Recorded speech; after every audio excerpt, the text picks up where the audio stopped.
भगवान के दर पर कोई वीआईपी मूवमेंट वहाँ पे नज़र नहीं आई, आम से खास हर कोई सेम। हम लोगों के साथ बैठक में रिव्यू करते थे, उन्होंने ये शुरू में ही निर्णय ले लिया था कि 31 मई तक कोई भी वीआईपी दर्शन नहीं होगा धामों में। आज सुबह ही मेरी उनसे बात हुई, उन्होंने कहा इसको आप 10 जून तक बढ़ा दीजिए। जब आप जाएं वापस यात्रा के दौरान जब लौटे तो आप उसी प्लास्टिक को जब आप डिपॉजिट करेंगे तो उसके बदले में आपको 10 रुपये मिलेगा रिफंड में। QR कोड स्कैन करके आप खरीदिए और वापस करके आपको पैसा मिल जाएगा। सोशल मीडिया में फैलती हैं कि नहीं आप चारधाम यात्रा मत जाइए, वहाँ पे सरकार की कोई व्यवस्था नहीं हो रही, ये प्रॉब्लम हो है वो प्रॉब्लम है। इन सब के लिए आप लोगों का और सभी जो पॉजिटिव मीडिया है उनका सहयोग बहुत आवश्यक है। जी।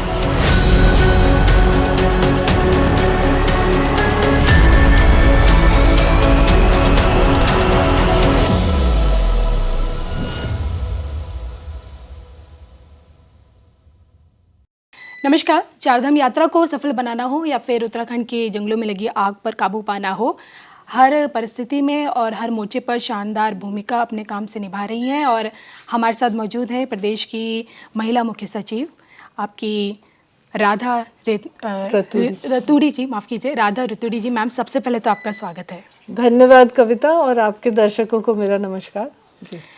चारधाम यात्रा को लेकर मैं सबसे पहले आपसे जानना चाहूँगी, वहाँ हमने रिपोर्टिंग की और हमने वहाँ देखा भी जिस तरह से श्रद्धालु भक्त वहाँ पे सरकार की व्यवस्था से संतुष्ट नज़र आ रहे हैं। तो क्या लगता है अब किस तरह की चैलेंजिंग और किस तरह की चुनौतियाँ अभी भी आपके सामने हैं इस यात्रा को और ज़्यादा सक्सेसफुल बनाने के लिए? देखिए, चारधाम यात्रा जो है वो उत्तराखंड के लिए बहुत ही एक महत्वपूर्ण यात्रा होती है। जहाँ पे 4 धाम जो हम लोगों के हैं, जो मुख्य रूप से वो केदारनाथ जी, बद्रीनाथ जी, गंगोत्री जी, यमुनोत्री जी, 4 प्रसिद्ध मंदिर हैं और हेमकुंड साहिब भी है 5वां, जब वहाँ पे भी अब यात्रा शुरू हो गई है। तो इसमें देश दुनिया से लाखों श्रद्धालु आते हैं, और क्योंकि यात्रा की अवधि कम रहती है, बरसात से पहले ज़्यादा यहाँ पर लोगों की इच्छा होती है यात्रा पे आने की, तो इस समय बहुत ज़्यादा श्रद्धालुओं की संख्या आती है उत्तराखंड में। और इसको व्यवस्थित करने के लिए राज्य सरकार ने यात्रियों के रजिस्ट्रेशन का पूरा एक पोर्टल बनाया हुआ है।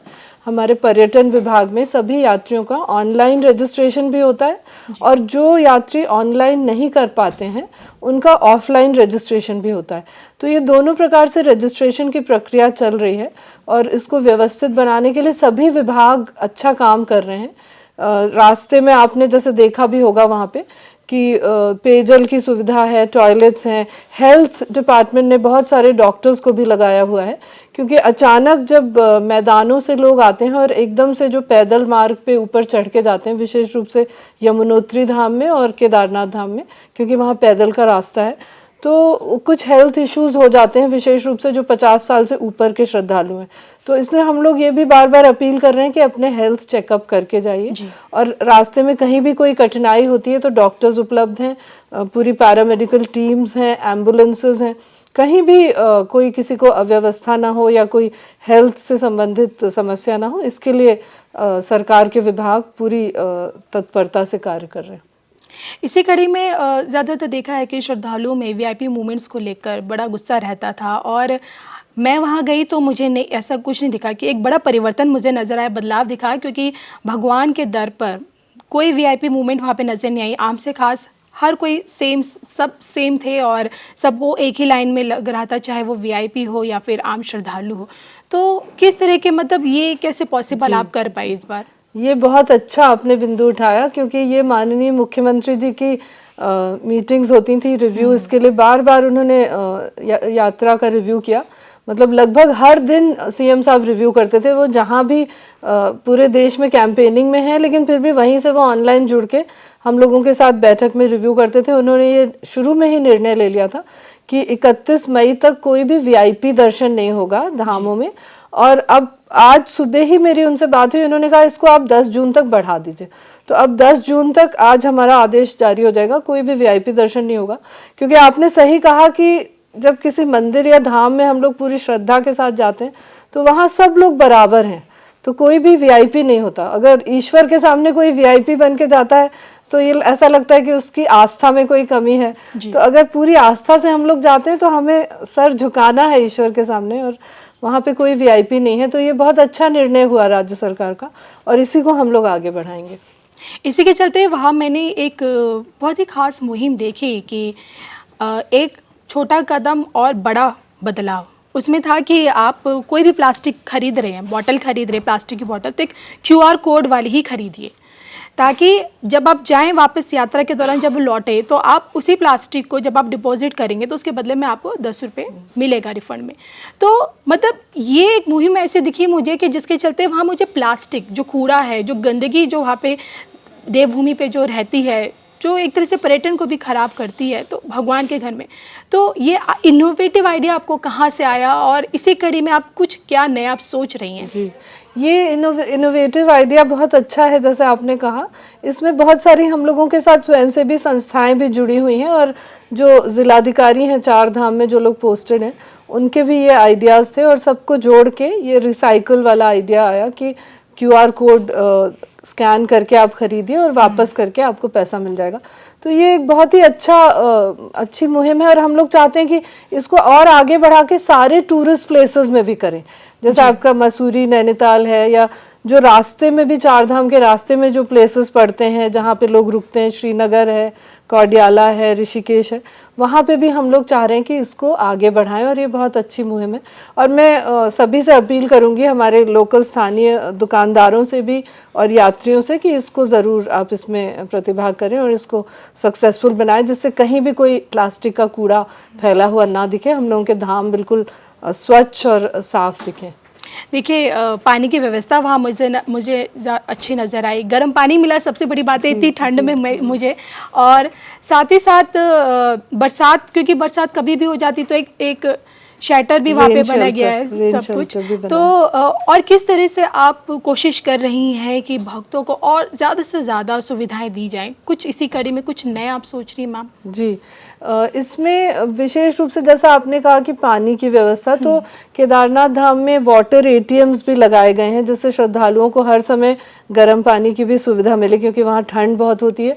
हाइपोथर्मिया से भी काफ़ी लोग वहाँ परेशान हो जाते हैं, क्योंकि एकदम से वो गर्म मुल्क से ऊपर जाते हैं ठंड में। तो पानी की व्यवस्था है। इसके अलावा भोजन के लिए भी कई जगह हम बहुत सारे अच्छी संस्थाएं हैं जो हम लोगों के साथ जुड़ के भंडारा भी लगा रही हैं। तो जो श्रद्धालु थोड़े गरीब तबके के हैं उनको हर जगह अच्छा भोजन खाने को फ्री भोजन भी मिल रहा है। ऋषिकेश में भी भंडारे लगे हैं, चारधाम के रास्ते में भी और केदारनाथ में भी भंडारे लगे हुए हैं। हेल्थ सर्विसेज फ्री सबको मिल रही हैं। तो ये प्रयास किया जा रहा है कि श्रद्धालुओं के लिए कोई कठिनाई ना हो। जैसा आपने कहा रेन शेल्टर्स भी बने हैं, जहाँ पे आस्था पथ है, जहाँ पे लाइन लगाते हैं श्रद्धालु, वो भी पूरा कवर्ड है, जिससे ऊपर से बरसात में भी कोई प्रॉब्लम ना हो। और इसके अलावा एक चीज मैं आपको बताना चाहती हूँ, जो घोड़े खच्चर जाते हैं चारधाम यात्रा में, जो पैदल मार्ग पे श्रद्धालुओं को भी ले जाते हैं, घोड़े खच्चरों के लिए भी इस बार गर्म पानी की व्यवस्था की गई है, रास्ते में चारे की व्यवस्था है, जिससे उनमें भी कोई कठिनाई ना हो। तो उनकी खच्चरों के लिए भी पूरी सुविधा है, उनके भी हेल्थ चेकअप हो रहा है, और जो लोग फिजिकली फिट पाए जा रहे हैं घोड़े खच्चर, उन्हीं को ऊपर भेजा जा रहा है। इसी कड़ी में जब महाप्रभु का महाप्रसाद लिया तो उसमें जो एक सबसे मुझे अलग दिखा कि एक होता है इलायची दाना के अलावा एक और प्रसाद दिखा हमें चलौई का। जी जी, चलौई और मतलब पहाड़ों पे होती है हमारी, उसकी सब्जी उगाई जाती है, आपने भी खाई होगी मैम जरूर।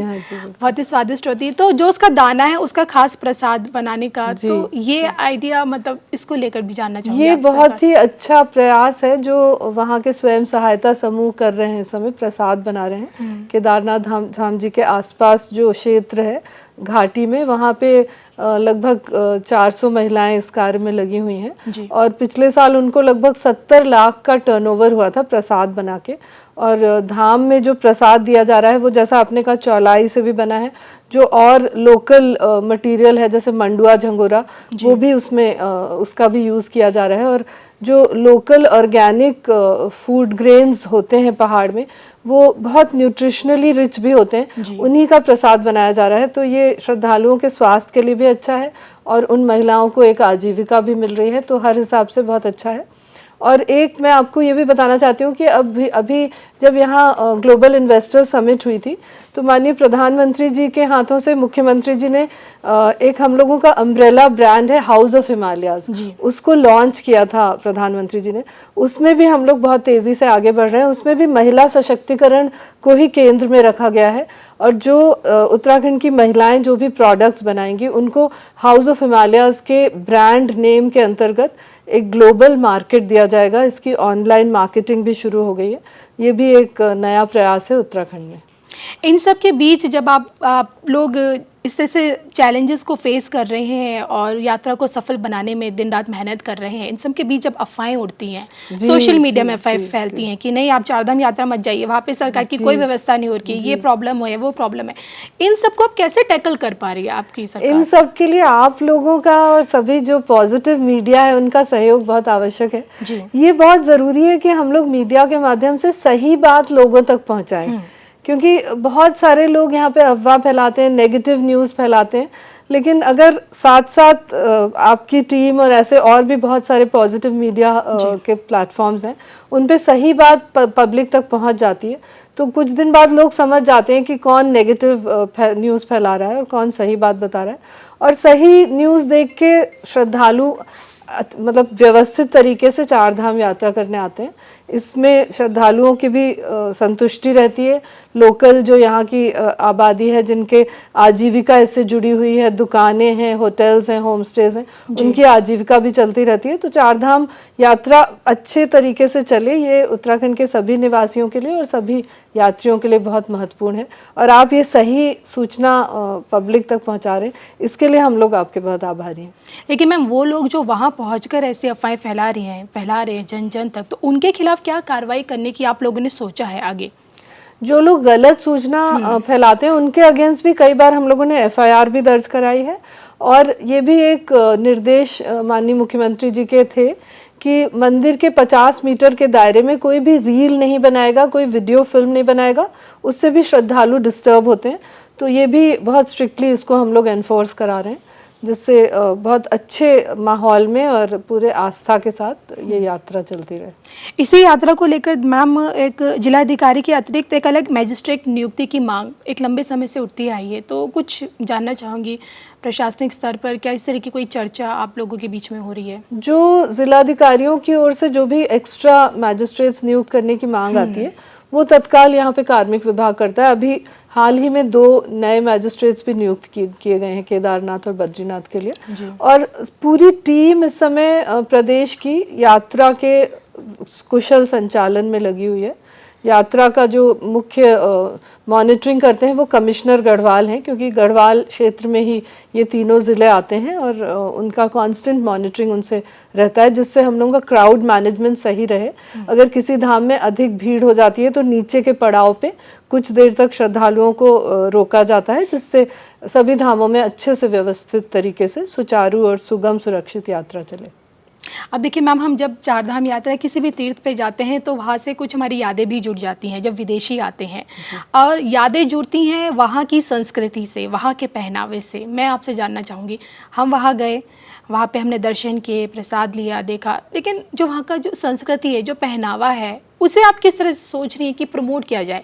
जो उत्तराखंड का पहनावा है, जो हमारा पिछौड़ है, हमारी नथ है, वो सब कुछ। ये बहुत अच्छा आपका सुझाव है। इसके लिए हम लोग सूवेनियर शॉप्स भी अब वहाँ पे खुल रही हैं धामों में, और उसमें जो उत्तराखंड के लोकल पहनावा है, यहाँ की नथ है, ये सब चीज़ें, पिछौड़ा है, बहुत सुंदर यहाँ का जो कारीगरी है, वो सब सूवेनियर्स के रूप में हम लोग वहाँ प्रदर्शित कर सकते हैं, जिससे जो भी श्रद्धालु आए यहाँ का कुछ मोमेंटो लेके वो वापस जाए और यात्रा की यादें उनके पास रहें।